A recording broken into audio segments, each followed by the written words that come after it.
Hello, welcome inside the Chris Evans podcast with Bluejay head wrestling coach Jadon Davenport. And Coach, get into a little bit with the duels last week. You had Blackwell and Tuttle, two number one teams, and the scores didn't go the way you wanted to, but 6 wins against Tuttle, yes. Number one team 4A and number one or top 20 something in the nation. Yes, I thought it was a great showing. No, it was a very great showing. Against a team like Tuttle, you go out and you split 6 and 6 with them. It's phenomenal. Yeah. I mean, like you said, the scoreboard didn't have the result that we wanted, but at the end of the day, a dual setting is really different than a tournament setting. And for a dual setting, 1 pin is equal to 2 wins. Yep. So, kind of happens that way, and we gave up 2 forfeits. And if in hindsight, when you give up 2 forfeits, 12 points, and at the end of the day, that's 4 wins. Yeah. So, we had a lot of ground to make up, and sadly we couldn't make that up. But with a team like that, when you go out there and split 6 and 6, it's phenomenal. Is there anything we can do with 113? I can cut some weight. I think I have some wrestling. Is it just going to be a blank, or is there some strategy? When it gets down to districts tomorrow in dual state, we have Chelly Hernandez. She's a phenomenal wrestler, and she's probably someone that we're going to be able to throw out there and compete. She's the reason why we ended up making the dual state finals last year. We threw her out there at 113, and she went out here and fought her butt off, and she ended up winning the duel for us. So, that's something that, we'll go back to. I kind of went away from that this year, kind of competing with them in normal duels just because, there's that size advantage with her, and I just, try to save it from, potential injuries down the road, especially with her wrestling guys. Me, I probably wouldn't be able to live with myself if I put her out there and she's got her on a normal duel. At the end of the day, it doesn't really matter. You want to win, but it's not like it's district, regionals, or state. Right. In wrestling, that's all we're preparing for. Everything I'll tell my guys, everything's practice for regionals.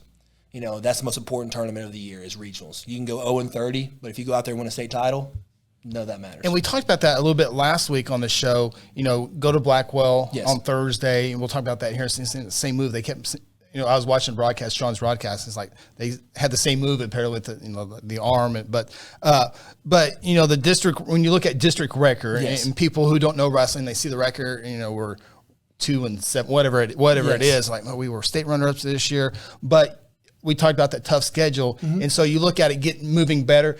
The confidence, the kids still have the confidence that don't look at the scores. We're moving forward. We're doing this for this. Is there, you want to win, but yes. I think I said last week, iron sharpens iron. And, I'll say, I think, we arguably have one of the top schedules in the state in all classes. I don't know if it can be any tougher, Coach. Yes. And, I do that for a reason because that's the only way you can truly measure yourself. Yeah. And that's the only way you can really show how good and your progress that you've really made throughout the year. And you don't want to be thrown in the fire at districts or regionals. You want to face adversity and have faced that before in the past. And once you face that and you face it again, it's a lot easier. You don't want to go on the regionals, with a excellent record, and the next thing you know, you're getting punched in the mouth and you don't know how to respond. So that's one thing. I keep this tough schedule, and I do it for my guys that that deserve to wrestle the best. Yeah. And so I do it for them. It's hard, going out there and losing, but people probably is kind of worried. It's like, hey, we were runner-ups year before, and now I think we're sitting there 2 of 5 now. Yeah. But in my eyes, that doesn't mean anything because it's all about how you finish. Mm-hmm. And this team we're turning the corner, and we're this close from actually being phenomenal. We've went through all these duels without even a full lineup. Right. A team. Right. We've given up 13. We've had Gabe Sanders hurt at 57. We're giving up 12 points, and so that's tough in a dual setting. And so, I think we're doing good, and we're turning that corner, and we're gonna shock people, not just 5A, but I think we're gonna shock a lot of people in how we finish off. Even with your tough schedule, you have not had what you would say we're going to go win state. Your entire roster has not been together one time this year. One time, not once. We've. If I'm thinking we're getting everybody back, another person gets banged up. It's been something this year.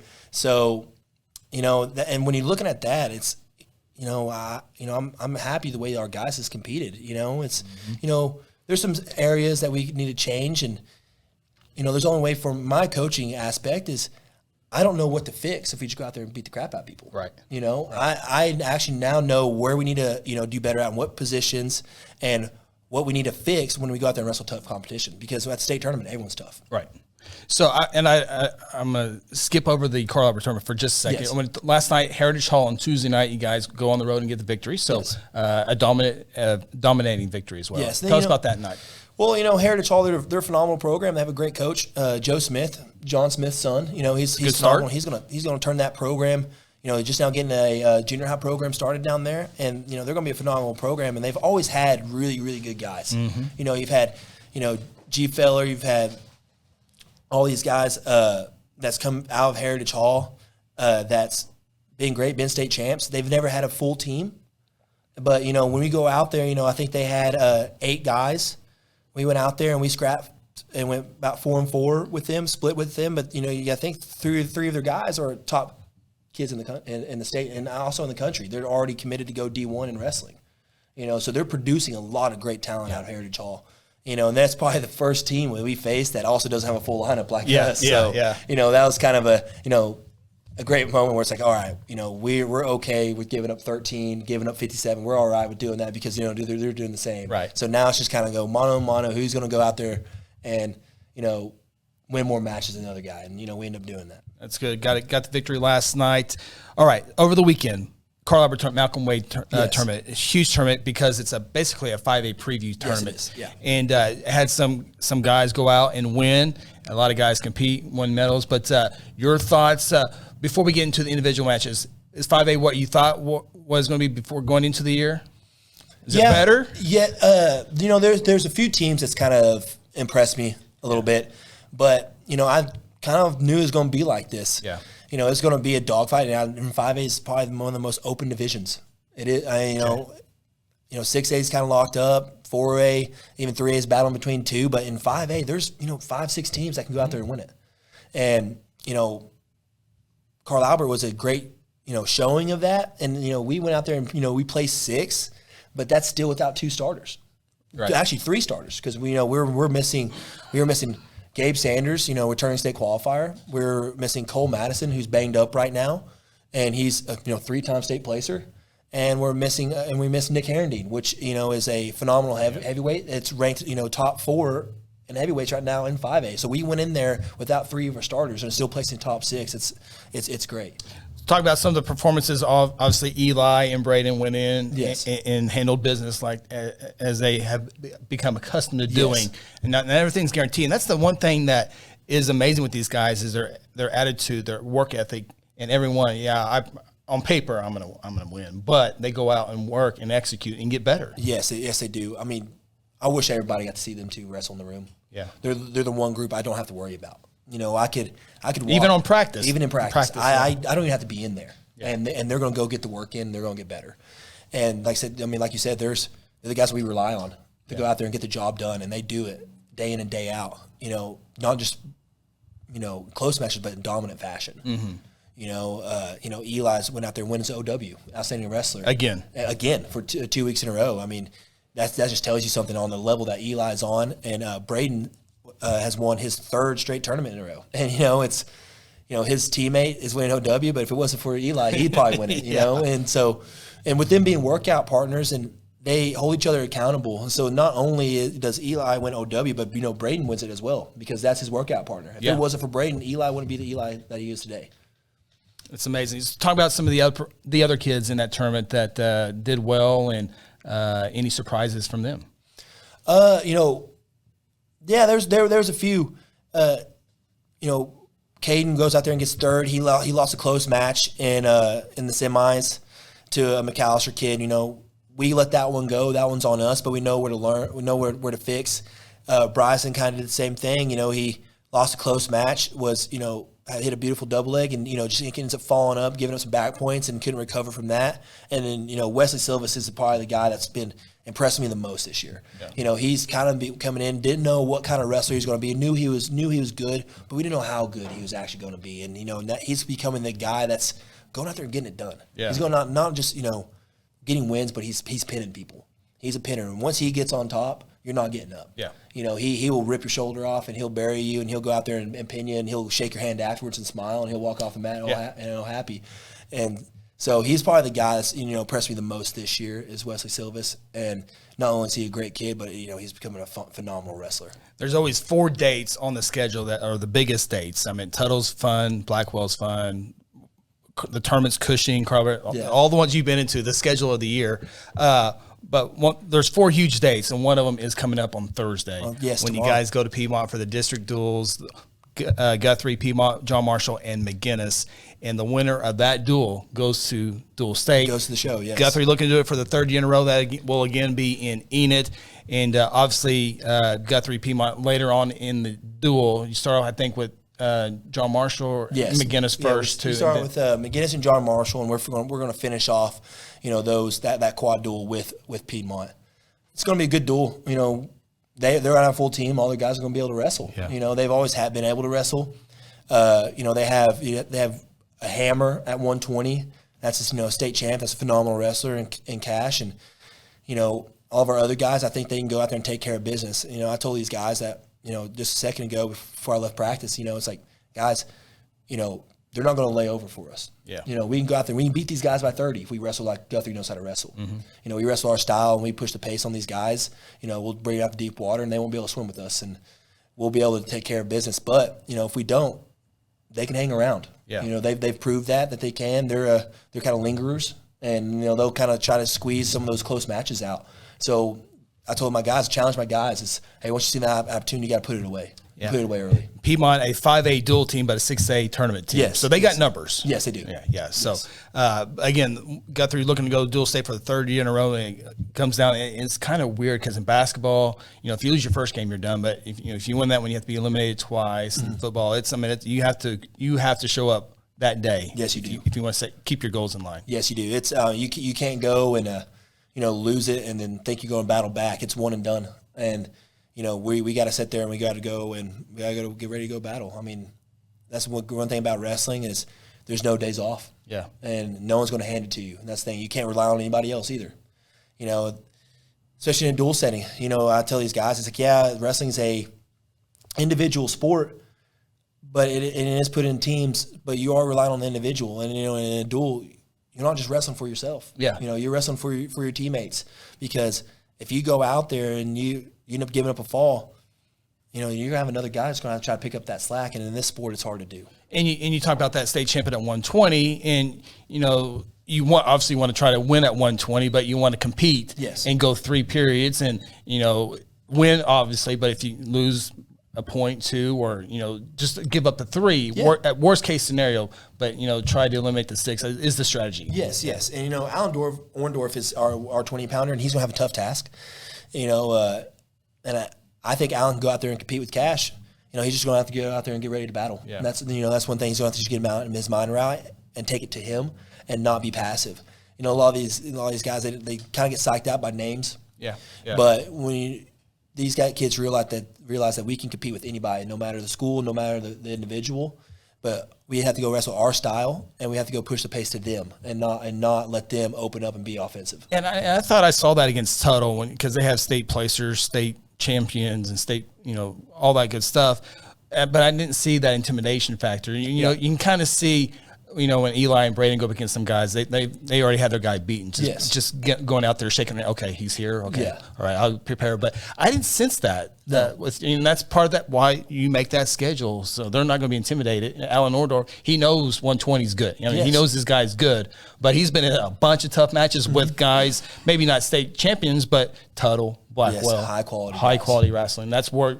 Or I can't brag enough on your schedule, but that's where that will help Alan Ordorff. Yes, it will. I mean, not just only him, it helps everybody. Adversity is a hard thing to face, especially for the first time. But once you face it, week in, day out, it gets easier and easier. And that's the goal, is kind of set these kids up the best opportunity to go succeed and finish strong. And that's not only in every sports how you finish, but really in wrestling. Everyone goes to regionals. Yeah. It's not like kind of football and basketball where it's like, hey, we can give up this game, or this game does matter, and we can't lose this one, or we don't go on to the playoffs. in wrestling, you can go, like I said before, you can go 0-30, and you're still going regionals. So it really is on how you finish in this game. And that's one thing I love about the sport, because you can hit your stride. And, how many people I've seen go and be 4 seed, 5 seeds, go in the state tournament, end up winning it. Yeah. Just because they hit the right moment, the right time, and they go put on a show at the big house. District Duel, January 19th, Thursday. Again, Piedmont, John Marshall, McGinnis. That starts at 5 o'clock, 6 o'clock, and 7 o'clock-ish for those duels there. And invite everybody out to Piedmont to take that on. School day, obviously, Thursday. How do you approach the kids? Do they obviously go to school? Yes. And what's that? You going to go all the way through school? Is there a meal? What's the process for it? Try to keep it the same, or sadly in this sport there's no meal. There's no meal. After the weigh-in, you can eat a taco. After the weigh-in we can eat. But sadly before, we're not getting meals. We come in and we're gonna have a normal school day, keep everything the same. Yeah. And we're gonna leave about 3 o'clock. Weigh-in's at 4. We're gonna leave about 3. But that's time where from 2:18 from 7th hour starts till then. I want to let my guys either, hey, you want to go get a Gatorade or something for after weigh-in, or you need to get a little extra weight off. Yeah. And, this is your time to get your mind right and get ready to go out and compete. Okay, so I meant to ask you this last week. Is there one rule in wrestling, high school wrestling, that, let's move it a little bit, change it a little bit? Is there one rule that he's like, rules committee, yes, this is what I want to look at? Gosh. What is that one for Jadon Davenport? Really, for this year specifically, it's that injury time. Okay. It's that injury time. So what happens, I think it needs to go to college rules. And I think the better, and not kind of all sports, the better you can get your rules closest to college, I think it's better for your athletes, because, that's their goals to end up making the college. Yeah. So you need to get them accustomed to those rules. And, for high school, if you take injury time, you can go take 2 minutes, get a drink of water. You don't even have to be hurt. Mm-hmm. You can just be tired. Yes. And so how many times that's happened to us this year where, we've been pulling people out and they've been exhausted, and we're on the brink of literally burying this dude, and he sits there and he does this and he gets that injury time. Yeah. He's able to get 2 minutes, get a drink of water, get his breath back, and now he's a whole different person. Yeah. That's my biggest thing. And so in college, if you do that, it is the other guy's choice. Okay. So if you want to take that injury time, that guy gets to choose top, bottom, or neutral. So in hindsight, what we're going to be doing, we'll choose bottom. We'll go get a free point out of it, and we'll actually get a point. So it makes people kind of second guess, do you really want to take that injury time? Mm-hmm. Can you give up that 1 point? Because a lot of times these kids are taking these injury times late in the match, in a close match. Yeah. When they're sitting there and they feel themselves breaking. They feel themselves like, oh, I might lose this match. Like, this guy's came back and he scored 8 straight points on me. Yeah. I might lose. So a lot of these kids are sitting there going, I want to take this injury time. Go get it. Let me scoot outside the circle, get my out of bounds, and then my knee. Oh, yeah, my knee, my ankle. Cramping. Is cramping the number one fake injury? Really, it's just like, hey, I'm just going to grab my ankle. Okay. I'm just going to grab my ankle, grab my knee, and look and then just act like I'm hurt. So, that's kind of the main one. But we all know it's just your lungs. Yeah. It's just your lungs and your pride that's hurting a little bit. Well, Coach, we wish you best of luck at the district, and we'll talk about it next week. Yeah. And hopefully, we're talking about our third in a row. Before hopefully this third in a row happens. It was one time in like the previous 30 years we went. So this is a great run, and hopefully it continues for you. I hope so too. Here to build a culture. Yeah. Change culture around here, and it's coming. It's on the verge of changing. I don't want to forget our junior high and little league programs. Talk about them real quick. Their last few outings. Oh man, they're doing phenomenal right now. They're doing phenomenal. Jay Howard and Coach Stevens does a great job at the junior high. Your coaching staff is okay. Oh yeah, they're all right. We have Jay Howard's accomplishments not in the coaching world. Coaching the national teams every year for the past 20 years.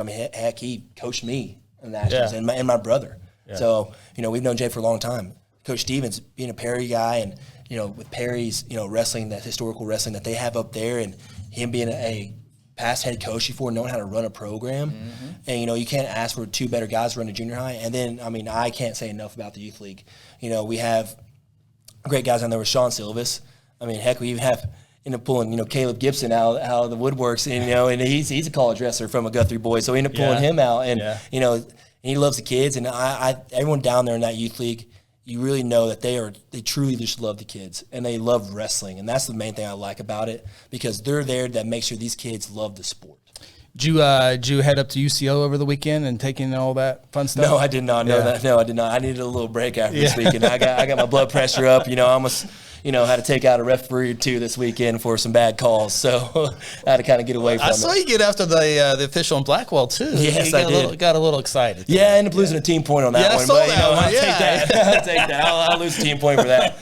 Those guys just need to know what the heck they're talking about. You got to be happy with your UCO program, though. Oh, man. They are phenomenal. Yeah, Stiley and Chenoweth's doing a great job. That's awesome. Great job.